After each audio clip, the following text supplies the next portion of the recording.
Hello and welcome back to Understanding Crypto. My name is Herve, and every other day here I try to bring you crypto in the easiest way possible on the internet. Here we cover things like predictive analysis, research and tutorials to help guide you through this crazy world of cryptocurrency.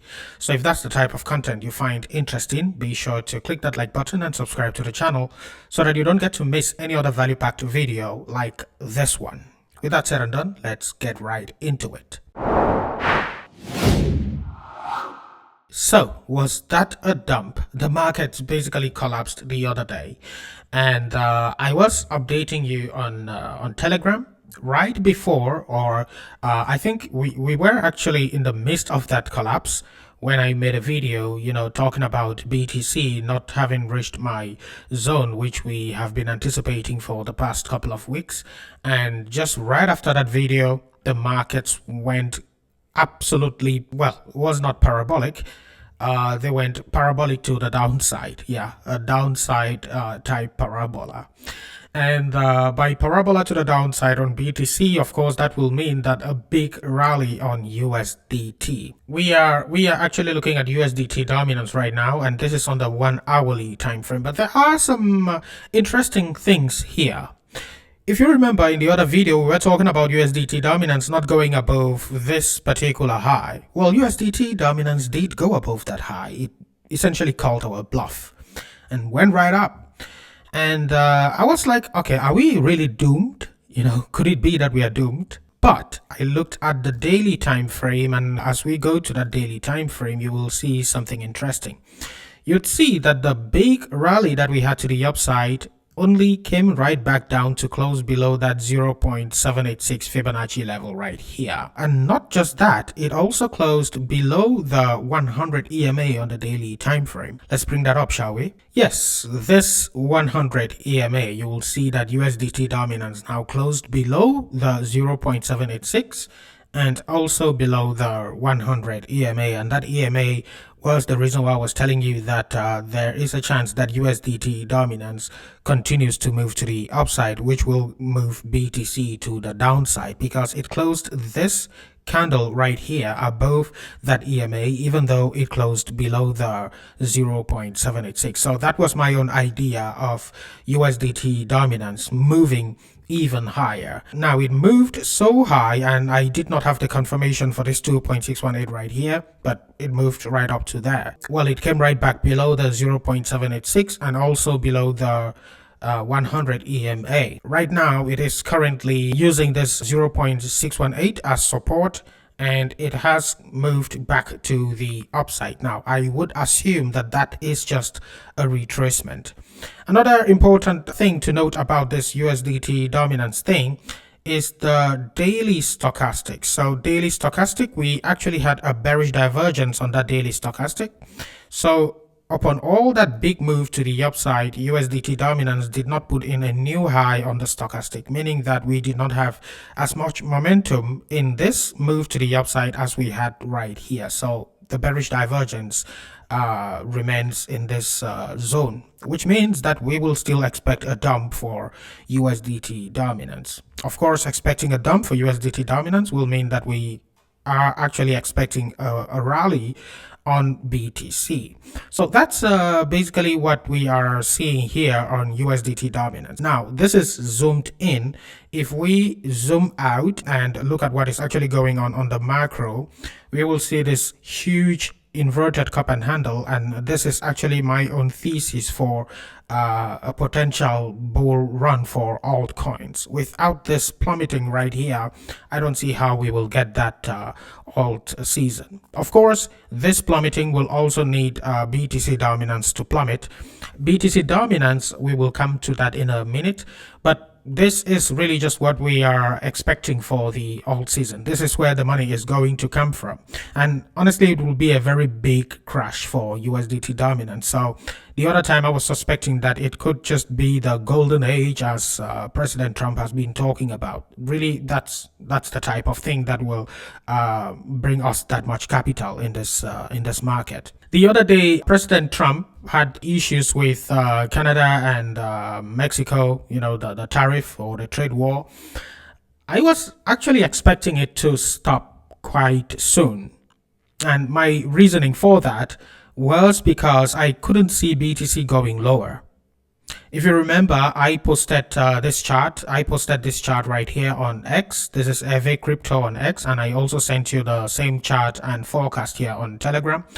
No, this is on X, but I sent you the same chart and forecast on Telegram. So I posted this and said BTC, so the CME to the rescue. So by my TA, we should have bottomed. Next BTC update will be at plus 100k, so a bit higher than 100k, and that is actually what we saw. So I was expecting that we moved back to the upside, and by expecting that we moved back to the upside, given that we actually did plummet, and this is on the fundamental part, we plummeted because the markets were uncertain about this whole trade war that Trump was starting with his neighbors. So I was expecting that the whole tariff thing should come to an end pretty soon. It's been held up now, and they say that it's just going to be it's actually just a pause, a 30-day pause, so a 1-month pause, and they will secure their borders and negotiate trade deals within a month to see if they're going to, restart the whole tariff war thing or not. I would actually think that they will not do that, because I'm expecting that the markets should rally, and the markets will not rally if we have some fundamental turmoil looming upon us.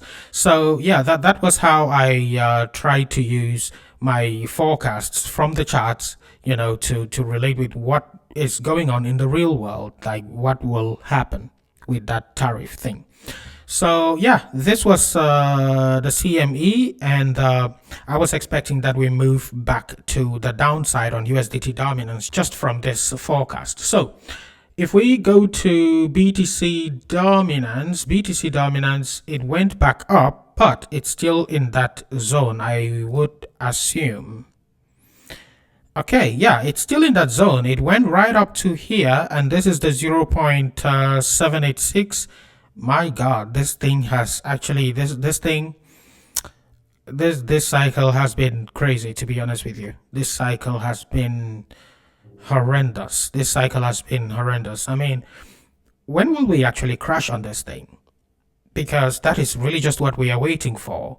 There has to be a crash here. Without a crash here, there is no alt season. It's just that simple. We need to see a big plummet on this thing.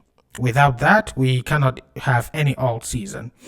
But it's important to note that it has met all my targets. I mean, it went as high as the 2.618 right here. 2.618 is where I would see it topping out. The zone of error there is the 0.786. 0.786 is actually coming from the all-time high right here to the bottom. And that's how I got this zone right here. And this is the reason why I was telling you that between 58% to 63%. So we went up to 58% right here, and had a retracement, went right up to 63%, and we literally actually hit that thing and came back to the downside. So that's it for me with BTC dominance. From here on out, I will just be expecting it to plummet. I don't see it going higher. I'm not saying it cannot go higher, by the way. I'm just saying that I have no analysis to suggest that it goes higher. This is it for me. It's in the Lord's hands now. Okay, so yeah, that's it for BTC dominance. Now, I was actually showing you that chart the other day, I think it was yesterday, that I told you that to the rescue. Yeah, that was the CME right here, and we had some CME gaps, just one CME gap actually to fill. And it was this CME gap right here, which I was like telling you that CME to rescue, we should go back up to fill that gap. Well, we did go back up there and filled the gap. There is another gap below here at 80 to 77, but I don't have the analysis to suggest that we are going to go as low as that. Usually when we fill CME gaps, you will see a reversal, but it must not be a big reversal. So we need some strong evidence to suggest that it's just going to go straight down and come right back down to here. There's a chance we come right back down to here, maybe after we go to 300k. Yeah, there's a chance for that. I mean, we have some other CME gaps to the downside as well. So that's not the only CME gap that we have. We have some CME gaps here at 54 to 53. We also have a CME gap at 9k. So it's not always guaranteed that we just come right back down to fill the gaps. Now let's go to BTC proper. We have some data there. Okay, so BTC USDT, the first thing we can see here is that we did come down to the zone that we have been talking about for the past couple of weeks. We are not lunatics now. Yeah, the zone has been fulfilled. We came right down into this particular zone. We went slightly lower than that, but the whole idea here was that we come back down to fill this particular week. So you see the week that I was talking about, yeah? We did come back down to fill this week and even extended as low as 91. I was seeing 92. That was my own lowest point on that thing. I was seeing somewhere around 92, which will be about 50% of this week. So with this would actually be somewhere around 0.618 of this week. Let's see what that is. That should be 0.618. Yes, 0.618 of that week. That's where we went down to. Okay, so what else can we see here? Well, the first thing that we can see, and this is something that I actually wanted to tell you in the other video, is that as we rallied up to 108K, and we started our massive descent to the downside, we came right back up and actually went higher than that, so still showing that we have some momentum to the upside. Now you will notice that we did not go lower than this zone right here. This is something I told you in the other video, in my last video, saying that the whole idea to maintain the move to the upside and not go as low as the 1.618. Let's plot the chart again. So 1.618 was actually here. So here, and here. Yes, 72. So the whole idea to escape this 1.618, because from that our video we were saying that most of the times from the 2.618 you'll find yourself going back as low as the 1.618. Applied to this particular chart, it would mean that we do something that looks like so before going back up. Yeah, and going back up, our maximum zone there from this particular chart, because we have other charts, will be somewhere around 170K. But it will mean that we stomach the dump down to 72K. Now, our theory was that to escape this, we should not go lower than this particular low right here. So even though we did put in a new high on USDT dominance, we did not put in a new low on BTC. Which is good because it means we actually do still have some strength. It is not only good for altcoins because, well, they plummeted. Most of the money was going into BTC to hold BTC here so that it does not, invalidate the move to the upside. Because if it went lower than this, I would then now start to expect it to come as low as this 1.618 right here. So it was a good thing that we did not go lower than this particular point, and this point is at 89.2. So what's next for BTC? Let's go back to the daily. The first thing we can notice is since we had the bearish divergence on USDT dominance, we should be seeing a bullish divergence on BTC. And we have a very clean bullish divergence here actually. So we have this low here, which we did not invalidate by going lower. We just came back to recover this particular week. And we have a higher low here, but on the stochastic you'll see that we have a low here and we have a lower low, so we will actually have some very strong momentum coming into this thing. We have now to zoom into the 2 hourly to see the waves on this move to the upside. So we have a wave function there. Let's invert the chart like so. Okay, so we have the wave 1, wave 2. This is the most powerful wave of this sequence. This is 4, and we need to have 5. That 5 is where I think we go as low or say as high as 103K, and that is what I would actually be expecting from BTC. On the macro for this thing, I will still be expecting it to move higher even after that 103K. After that, I will make another video. I want to keep these videos short so that it's more like a series, yeah, like a TV show. So that when you watch stuff, it happens, then I come and update again, and it's interesting that way. So yeah, I would still expect this thing to move higher, and Our biggest resistance zone is this 2.618 right here. The moment we close a weekly candle above this 2.618, which will be at 104k, it should be a full body candle, yeah, not just a quarter. It should be a full body candle. The best scenario will be that we close even above 117k. The moment we have a big weekly candle above this, we would most likely be going for 170. Which will be great, which will really be great. So I would like to see that. But for now, my shorter term targets will be somewhere around 103. But we have very good stuff on the macro, however, like the stochastic there coiling up to give us the momentum to move to the upside. Now let's go to Ethereum. So on ETH, there is something that I want to show you on this thing, USDT. We will see that on the stochastic here, we are actually headed for that undervalued stochastic there. And every single time we've gone into this zone like so, we've had big moves to the upside, like this one, like this one, like this one, like this one.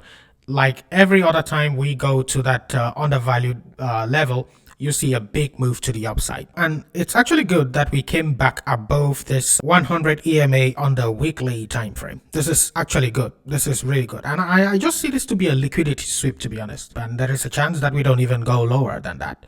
Yeah, and we did not invalidate anything here. It's important to note that Ethereum is actually having a cup and handle pattern. This is a cup and handle right here. This cup and handle, as I've been saying, will take us to 7,000. It will also take us to 11 and possibly to 19,000. So yeah, that's basically it on ETH.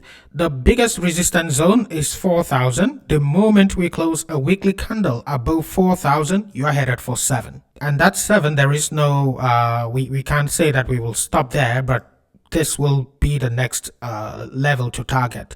As we close a weekly candle above 4,000, we will be headed for 7,000. Earlier today, Trump's son, Eric Trump, posted that it would be a great idea to buy Ethereum, I believe. He did post here that, in my opinion, it's a great time to add ETH. They do have some project, and it's this World Liberty Financial.